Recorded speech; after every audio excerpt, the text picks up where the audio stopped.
அண்ணா சீரியல்ல இருந்து ஒரு குட்டி ப்ரமோ வந்திருக்குது. என்ன நடக்க போகுதுன்னு பார்க்கலாம். வாங்க வீடியோக்குள்ள போலாம். சண்முகம் பரணியோட புடவைகளை எல்லாம் துவைச்சு காய போட்டுட்டு இருக்காங்க. கூடவே வைகுண்டமும் அவங்களுக்கு ஹெல்ப் பண்ணிட்டு இருக்காங்க. பரணி வந்து பார்த்துட்டு, டே சண்முகம், இது எதுக்குடா உனக்கு இந்த வேலை? ரத்னா இருக்கா, வீரா இருக்கா, இவங்க யாராவது துவைக்க மாட்டாங்களா? இந்த வேலையெல்லாம் நாங்க பாத்துக்கிறோம், நீ விட வேண்டியதானே, ஏன்டா இப்படி எல்லாம் செய்யறீன்னு கேக்குறாங்க பரணி. பரணி, உன்னோட புடவையை துவைச்சு போடுறதுல எனக்கு என்ன கஷ்டம் இருக்கு? நீ இங்க எதுக்கு வந்த? கையை ஆட்டாத, பேசாம போய் உட்காருங்கிறாங்க. அப்போ சவுந்தரபாண்டியும் பாக்கியமும் பரணியை பாக்குறதுக்காக வராங்க. வரும்போதே மாம்பழ ஜூஸ் கொண்டு வராங்க பாக்கியம். நீ கை எப்படி இருக்கு, பரவாயில்லையான்னு கேக்குறாங்க. அது ஏமா கேக்குற? இங்க பாத்தியா, என்னத்த ஒரு வேலையை செய்ய விடாம வச்சிருக்கான் சண்முகம். புடவை எல்லாம் மாமாவும் இவனும் சேர்ந்து துவைச்சு போட்டிருக்காங்க பாருங்கிறாங்க. ஊர் பிரசிடண்ட் போயும் பொண்டாட்டி புடவைகளை துவைச்சிட்டு இருக்கானா அப்படின்னு கேவலமா பேசுறாங்க சவுந்தரபாண்டி. அட போக்க தப்பாயில, பொண்டாட்டி சீலையை துவைக்கிறதுக்கு பாக்கியம் பண்ணிருக்கணும். ஏமாவ அவன் பொண்டாட்டி சீலையை துவைக்கிறா, உனக்கு என்ன வந்துச்சுன்னு கேக்குறாங்க வைகுண்டம். ஒரு நாளும் பாக்கிய புடவையெல்லாம் நான் துவைச்சதே இல்லை, இல்ல பாக்கியம் அப்படின்னு பாக்கியத்தை கேட்கவும், அட சும்மா இருங்க, இதை பத்தி பேசவா வந்தோம்.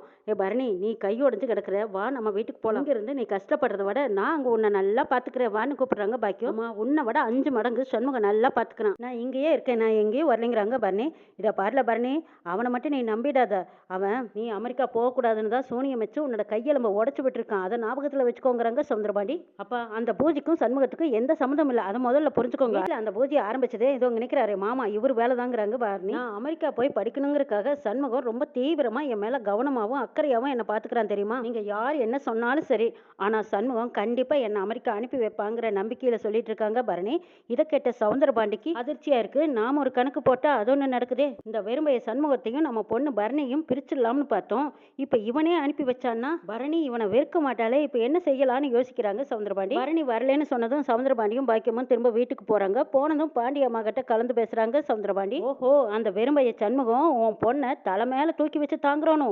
உன் பொண்ணு டாக்டர் பரணியும் இதை உண்மைன்னு நம்பிட்டு அவங்க ஆளையே சுத்திக்கிட்டு கிடக்குறாளா? அப்ப அந்த வெறுமைய சண்முகம் பரணியை அமெரிக்கா அனுப்புறது உறுதியா அப்படின்னு பாண்டியம்மா கேட்கவும், ஆமாக்கா, அவ போறதுக்கு இல்லாம இந்த வெறுமைய சண்முகம் தான் தடுப்பான்னு நினைச்சேன். எதிரும் புதிருமா பேசினானா பரணிக்கு சண்முகத்து மேல கோவம் வரும்.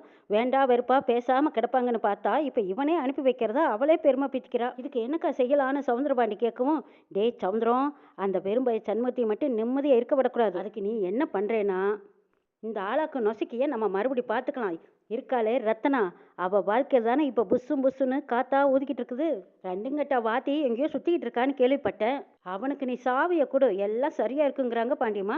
எக்கோ என்னக்கா சொல்ற அப்படின்னு சவுந்தரபாண்டி கேட்கவும், அட ஆமால சவுந்தரம், ரத்தனா வேலை பார்க்குற பள்ளிக்கூடத்துலதான் அந்த அறிவழகன்னு ஏதோ ஒரு வாத்தி இருக்கானே, அந்த வாத்திக்கும் இவளுக்கும் கல்யாணம்னு கூட இப்ப சமீபத்துல பருப்பு விட்டாங்க பாரு. அது ஊதி பெருசாக்கு. வெட்டியா சுத்திக்கிட்டு இருக்கிற வெங்கடேஷ் காதுக்கு போய் சேரணும்டா. அவன் திரும்பவும் வந்து ரத்தனா கிட்ட பிரச்சனை பண்ணணும். என்ன தாலியை கழட்டி போட்டா புருஷ மண்டாட்டி இல்லைன்னு ஆயிடுமா? என்ன முறைப்படி அவங்க 2 பேரும் விவாகரத்தா வாங்கிட்டாங்க, அப்படி இல்லையில ரத்தனா பின்னாடி சுத்திக்கிட்டு தெரிஞ்சா மானம் கெட்டு போய் அழுது மூளையில ஒருவா ரத்தனா. அப்புறம் இந்த வெறும்பயலுக்கு சரியான கோபம் ஆத்திர வரும். அருவாள் எட்டுப்பான், தீட்டுவான், வெட்டிக்கிட்டு குட்டிக்கிட்டு சாகட்டும். அப்புறம் இவனை ஜெயிலுக்கு அனுப்பிச்சிடலாம். பரணியும் அமெரிக்கா பறந்துருவா. என்ன சொல்ற அப்படின்னு பாண்டியம்மா கேட்கவும், அக்கா சூப்பரான ஐடியா கொடுத்துருக்கீக்கா, இடம் போட்டா நீ ரோடே போட்டுட்டிக்கா, அருமையான ஐடியா அப்படின்னு சவுந்தரபாண்டி உடனே வெங்கடேஷ்க்கு போன் பண்றாங்க. இந்த வாத்தி வெங்கடேஷ், உன்னை ஜெயில இருந்து ஜாமீன் எடுத்துட்டு வந்தது எதுக்குன்னு நினைச்சேன்? உன்னோட வாழ்க்கையை காப்பாற்றிக்கணுங்கிற நல்ல எண்ணத்துல தான் நான் உன்னை ஜெயில இருந்து எடுத்துட்டு வந்தேன். போய் ரத்னா கிட்ட அன்பா பேசிப்பாரு. அப்படி இல்லையா நம்மளுக்கே உண்டான வீரன்னு ஒண்ணு இருக்குமில்ல, வீரத்தை காட்டி மிரட்டி பாருங்கிறாங்க சவுந்தரபாண்டி. நானே செவனேன்னு கிடக்குறேங்கிறாங்க வெங்கடேஷ். செவனேன்னு கிடக்காதப்பா, எல்லாரும் உன் தலையில முளகரைச்சிட்டு போயிருவாங்க. நான் சமீபத்துல கேள்விப்பட்டேன், ரத்னா வேலை பார்க்குற பள்ளிக்கூடத்துல அறிவழகன் ஒருத்த வாத்தி வரானே, அந்த வாத்திக்கும் நம்ம ரத்னாவுக்கும் கல்யாண பேச்சு எடுத்திருக்கிறதா நான் கேள்விப்பட்டேன். அவங்க 2 பேரும் கல்யாணம் பண்ணிக்கிட்டு ஜோடி போட்டுக்கிட்டு உன் கண்ணதர் போவாங்க. நீ செவனேன்னு பாத்துக்கிட்டு கொண்டிருக்க போறியான்னு சவுந்தரபாண்டி கேட்கவும் ஷொய்யின்னு கோவம் வருது வெங்கடேஷ்க்கு. ஐயா, நீங்க சொல்றதெல்லாம் உண்மையாங்கிறாங்க. அட ஆமாப்பா, உண்மைதான். சாரா பொழைச்சிக்கிட்டா உன் பொண்டாட்டி ரத்னா கூட வாழலாம், இல்லைன்னா ஒருத்தன் கொட்டிக்கிட்டு போயிடுவான். அவ்வளவுதான், நான் சொல்ல வேண்டியது சொல்லிட்டேங்கிறாங்க சவுந்தரபாண்டி. இதை கேட்டதும் வெங்கடேஷ் கண்ணு மண்ணு தெரியாம ரத்னா மேல கோவப்படுறாங்க. ரத்னால ஃபாலோ பண்ணி போறாங்க. ரத்னா கனி 2 பேரும் நடந்து போயிட்டு இருக்கும்போது அறிவழகன் வந்துட்டு இருக்காங்க.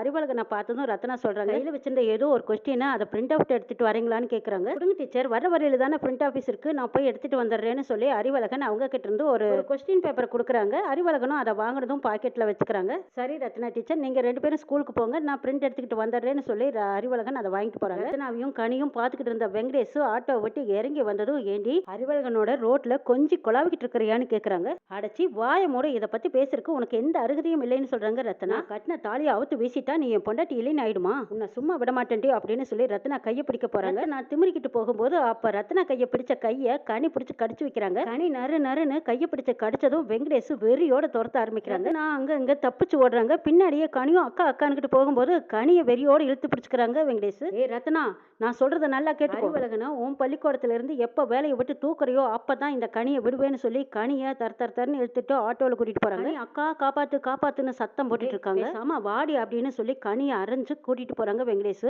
அந்த ஆட்டோவை எடுக்கிறதுக்கு இல்லாம அப்பதான் மாசா பைக்ல வந்து நிக்கிறாரு கௌதம். கௌதம பார்த்ததும் வெங்கடேஷ்க்கு சரியான கோவம் வருது. யாருடா நீ? நான் போற வழியில குறுக்க வந்து நிக்கிற, வழி விடுறா அப்படின்னு கேட்கவும், நான் யாருன்னு தெரியுமாடா உனக்கு? என்கிட்டயே வா மோதல அப்படின்னு சொல்லி கௌதம் வெங்கடேஷ் 2 பேர்த்துக்கும் மோதல் வருது. அந்த பொண்ணை விட போறியா இல்லையா அப்படின்னு கௌதம் கேட்கவும், விட முடியாதுடா, என் பொண்டாட்டியோட தங்கச்சி, எனக்கும் அவளுக்கும் பிரச்சனை தீர்ற வரைக்கும் இவன் என்கிட்ட தான் இருப்பாங்கிறாங்க வெங்கடேஷ். மரியாதையா அந்த பொண்ணை விட போறியா இல்ல போலீஸ் ஸ்டேஷன்ல வந்து கம்பி என்ன போறியான்னு கேட்கவும், கௌதம் போலீஸ் ஸ்டேஷனுக்கு போன் பண்ணிடுறாங்க. போலீஸ் ஸ்டேஷன்ல இருந்து போலீஸ் வரவும் வெங்கடேஷ் விட்டுட்டு ஒட்டமா ஓடிடுறாங்க. கனி கௌதமுக்கு நன்றி சொல்லிட்டு போலீஸ் ஸ்டேஷன்ல பாதுகாப்பா உட்காந்துருக்காங்க. ரத்னா அடிச்சு பிடிச்சு தலை தரிக்க வீட்டுக்கு ஓடி வராங்க. ஏழை ரத்னா, இப்பதானே நீ போன, என்னாச்சு, ஏன் இப்படி கதறி அழுதுகிட்டு வந்திருக்க அப்படின்னு வைகுண்டம் கேட்கவும், அண்ணே நம்ம மோசம் போயிட்டோம், நம்ம கனியை கடத்திக்கிட்டு போறான் வெங்கடேஷுங்கிறாங்க. அங்க நடந்த விஷயங்கள் அத்தனையும் சொல்றாங்க. சொன்னதும் சண்முகம் சரியான கோவத்துல கொந்தளிச்சு நிக்கிறாங்க. போலீஸ் ஸ்டேஷன்ல இருந்து உடனே போன் வருது. பரணி போன் அட்டன் பண்றாங்க. கனி இங்க இருக்கா, பயப்படாதீங்கன்னு சொல்லவும், பாடா எப்படியோ அந்த வைஜெயந்தியோட மகன் கௌதம் தான் வந்து நம்ம கனியை காப்பாத்தி கூட்டிட்டு போயிருக்காங்க. வீரா கூட தான் கனி இருக்கலாம், ஒன்னும் பயப்பட வேண்டியது இல்லைங்கிறாங்க. இதை இப்படியே விடக்கூடாதுல, அந்த வெங்கடேஷ் பயலோட ஒட்டு மெண்டா உறவு மெண்டான்னு தானே தாலி அறுத்து போட்டுட்டு வந்துட்டா ரத்னா. அப்படி இருந்தும் இன்னும் தடவழியில எல்லாம் கண்டு வம்பு பண்றானா, அவனை சும்மா விடக்கூடாது, இன்னைக்கு குத்தி கொலை எடுத்துட்டு வரேன்னு சண்முகம் அருவாளை தூக்குறாங்க. பரணி பயந்து நடுங்கி, டே சொன்னா கேளுடா, சாமியா இருப்பேன், முதல்ல அருவாளை கீழே போடு, அதுதான் கனி பாதுகாப்பா பத்திரமா இருக்கல்ல, அப்புறம் ஏன் நீ கோவப்படுற? உன்னோட கோபத்தை கொஞ்சம் விட்டு தள்ளு. நான் அமெரிக்கா போய் இந்த மாதிரி ஒரு விஷயம் சம்பவம் நடந்துட்டா, முரட்டு கோபத்தால ஜெயிலுக்குள்ள போயிட்டீங்கன்னா இந்த குடும்பத்தை யாருடா பாப்பா? உன்னை நம்பித்தான் நான் அமெரிக்கா போறேன், உன்னை விட்டா இவங்களுக்கெல்லாம் யாருடா இருக்கா? நினைச்சு பாரு, கோவத்தை விட்டுட்டு குடும்பத்தை பாரு, அறிவோட பொறுமையா நிதானமா யோசி அப்படின்னு சொல்றாங்க பரணி. பரணி மறுபடியும் நீ சொன்னதுனாலதான் என் கோவத்தை கண்ட்ரோல் பண்ணிக்கிறேன்னு சொல்லி சண்முகம் போலீஸ் ஸ்டேஷன் போய் கனியை பத்திரமா கூட்டிட்டு வராங்க. இன்னும் என்னெல்லாம் நடக்க போகுதுங்கிறதையும் எபிசோட்ல பார்க்கலாம்.